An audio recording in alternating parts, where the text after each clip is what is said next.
बिस्मिल्लाहिर्रहमानिर्रहीम अस्सलाम वालेकुम जी। वेलकम करते हैं तुहानू अपने चैनल देसी रंग मैविश दे संग जी। अज तुहाडे वास्ते असी रेसिपी लैके आए हैं कि कहते सब्ज़ धनिया, सब्ज़ मिर्चा, नमक ते जीरे दे जी इन्हां नू कुट के चटनी बना के जी इन्हां दे पराठे बनावांगे। बिस्मिल्लाहिर्रहमानिर्रहीम जी। हुण आपां मिर्चां विच कट लैंदे हां कुंडी च।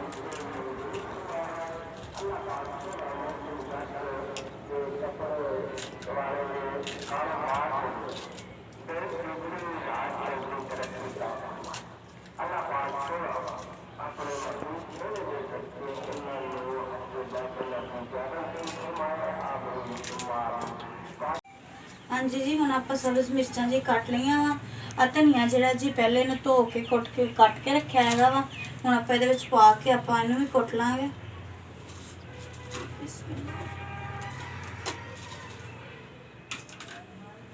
हाँ जी, नमक लिया है विच पा दांगे।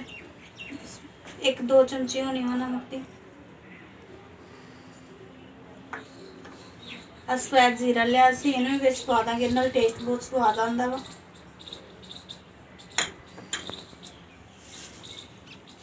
बिस्मिल्लाह।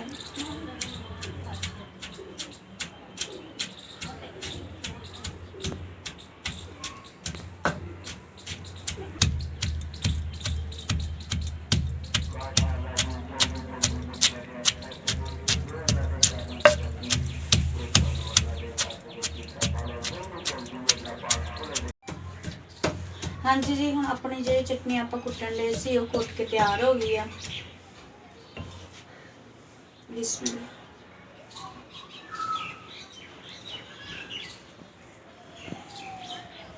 ख्याल करना जी ये मिर्चां हैगियां किते तुसीं ठीक है चेहरे नूं या किते हत्थ हुत्थ ना ला लिओ, फिर साड़ मचदा रहेगा।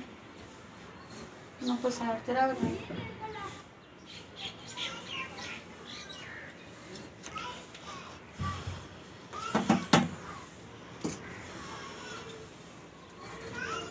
हम जी आप परोठे बनाने लगे कहते पेड़े कढ़ लाँगे। छोटे छोटे कटने हैं जी। बिस्मिल्लाह।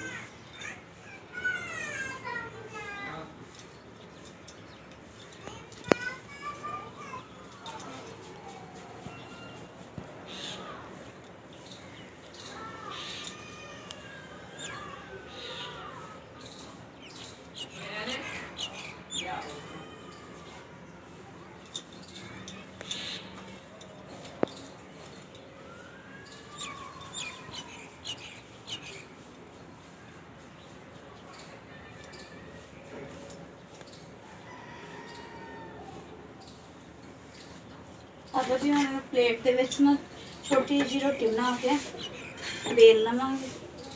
बेल के रख लवांगे हत्थ नाल ही।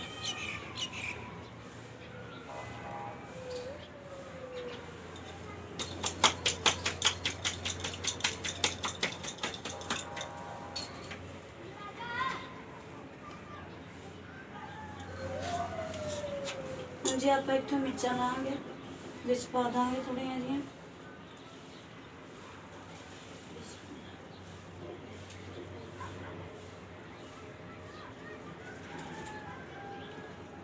सारियां विच खिलार के रखांगे। एक साइड विचार च भी नहीं रखनियां हैगियां। हम दूसरा पेड़ा बेल लाँगे।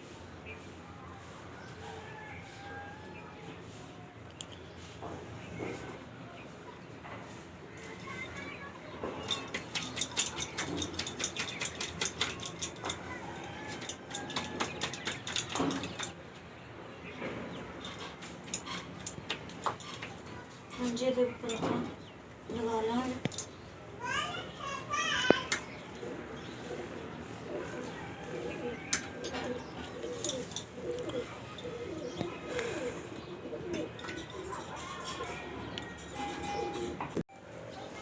हाँ जी जी। हम अपना आग जला ली सी, तवा गर्म हो गया।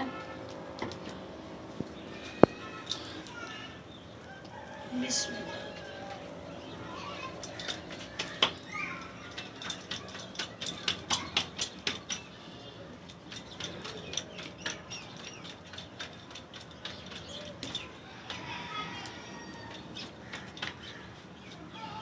बिस्मिल्लाह।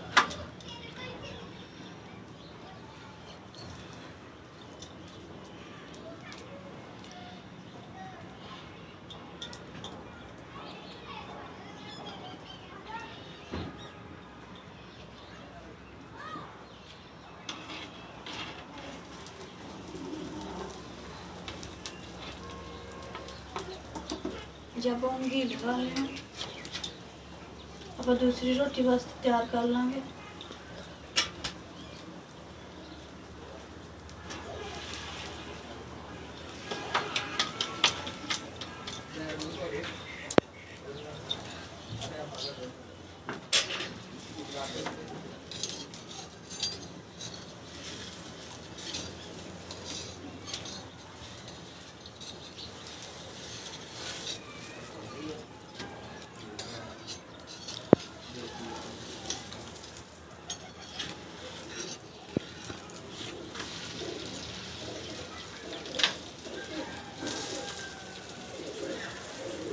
घी लगाना इधरों में।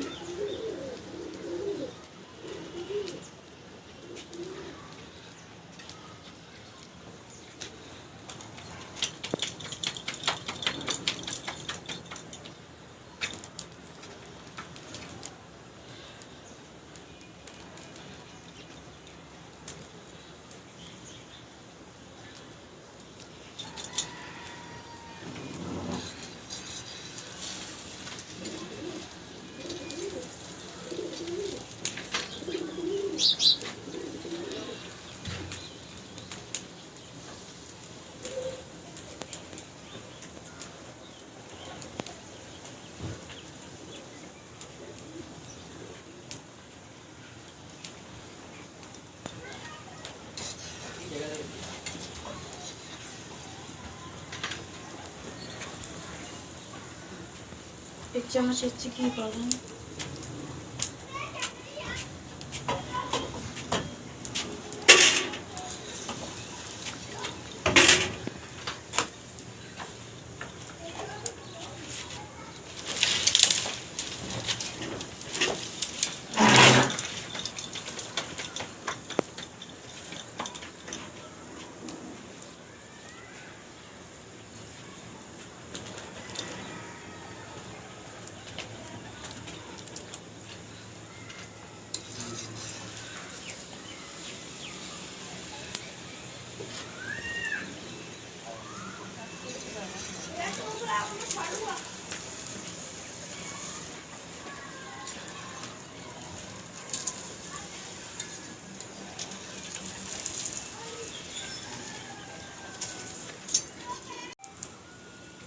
हाँ जी जी, अपना पराठा पक के जी तैयार हो गया।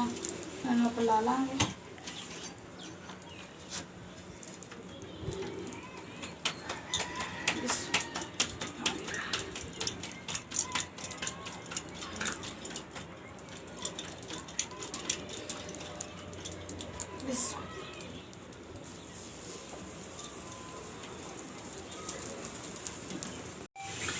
हाँ जी जी, अपने पराठे बन के तैयार हो गया जी। ये दही नाल लिया, दही में कुछ भी नहीं पाया क्योंकि पराठियां दे विच आपां मिर्चां ते धनिया वाले बनाए, बहुत ही स्वादी बने।